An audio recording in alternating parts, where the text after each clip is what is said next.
Hi అండి. అందరూ ఎలా ఉన్నారు? బాగున్నారా?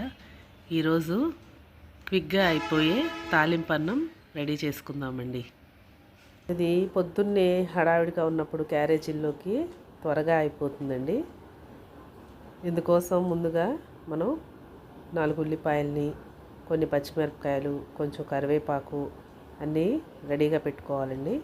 తర్వాత ఒక బాండీలో నూనె వేసుకుని తాలింపు వేసుకోవాలి.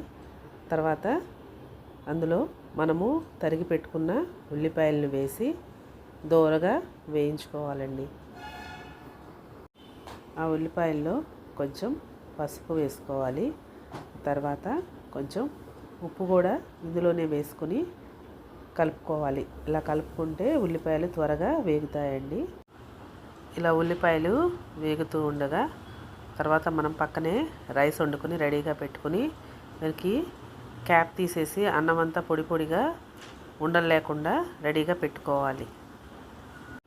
ఆ తర్వాత ఉల్లిపాయల్ని ఈ విధంగా చక్కగా వేయించుకోవాలండి. వేయించుకున్న తర్వాత మనము పొడి పొడిగా చేసుకున్న రైస్ని ఇందులో వేసి కలుపుకోవాలి. ఇలా కలుపుకుంటే తాలింపు పెట్టిన అన్నం రెడీ అవుతుంది.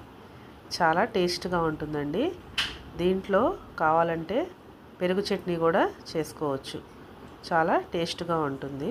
ఒక్కసారి పిల్లలకి బాక్స్లో పెట్టి చూడండి, వాళ్ళు చాలా ఇష్టపడతారు. ఈ విధంగా చేసుకుంటే తాలింపు అన్నం రెడీ అండి. ఒకసారి మీరు ట్రై చేయండి. Thank you so much.